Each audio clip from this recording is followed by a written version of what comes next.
Good morning, everyone. Today is September 23rd, 2019, and here is today's Monday Morning Minute. We have somewhat of a truncated itinerary this morning since last week we didn't have any critical responses, and I'm very eager to dive into your teaching metaphor project starting today.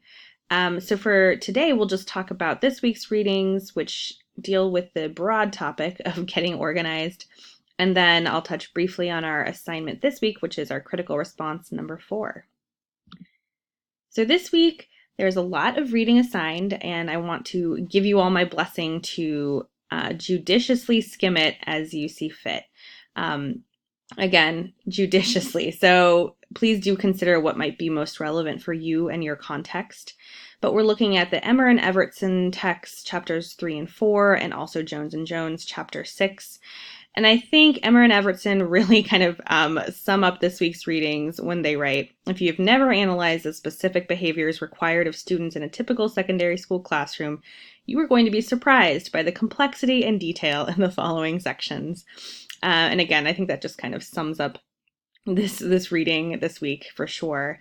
So very broadly, we're looking at different approaches to classroom rules and procedures, the differences between rules and procedures, which are pretty critical, and then other organizational aspects that can really just help maximize your instructional time and just diminish and severely decrease the time spent on dealing with any sort of misbehavior or disruption.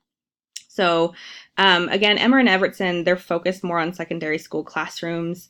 I also realized this week more and more that I'm appreciating the Jones and Jones text, even though it is also kind of inclusive of elementary practices. I will say I think that a lot of those elementary practices they recommend might actually be appropriate and work well in middle school and high school classrooms. So again, as you are skimming this week judiciously, consider that some of those elementary sections might still be relevant. So moving on to Jones and Jones, there's a lot here. Again, a ton of detail, and of course, it's all very important.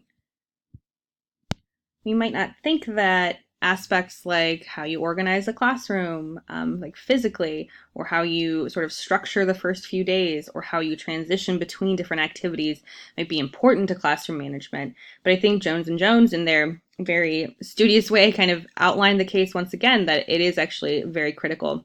They touch on one study by Kunin in which he was looking to see, he videotaped hours and hours of footage of different teachers and was kind of hypothesizing that the way that these teachers responded to kind of big breaches of conduct was maybe the difference in terms of, again, recovering instructional time and being more effective. But what he found instead was that the difference between the more effective teachers and the less effective teachers was the effective teachers' ability to prevent discipline problems.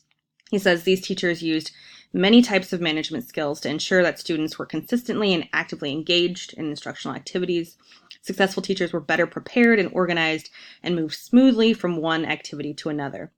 So the difference essentially was that teachers that were effective knew how to prevent behavior problems critically. They had more tools in their toolkit towards that end, which I think, again, is something really interesting to kind of chew on and to think about given our diverse settings in terms of our placements right now.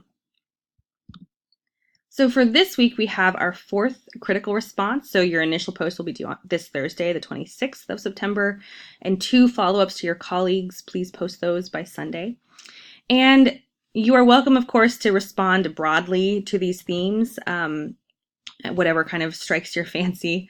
But also, if it's helpful to have kind of a more targeted approach, I thought we might consider the brief case of Mr. Smith that's presented in the Emmer and Evertson text. It's on page 47.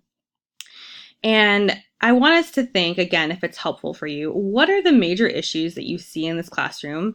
And I would urge you here to kind of think about, of course, the surface issues in terms of student misbehavior, but also maybe deeper issues that kind of cut across our readings from the past 5 weeks. So the second question you might consider is what preventative measures might have been utilized to cut down on lost instructional time? And I imagine that these preventative measures might be a mix of the strategies presented in both the E&E and J&J readings this week, but then again, kind of looking back over the past 5 weeks and where we've been, what other sorts of preventative measures might have been useful for Mr. Smith?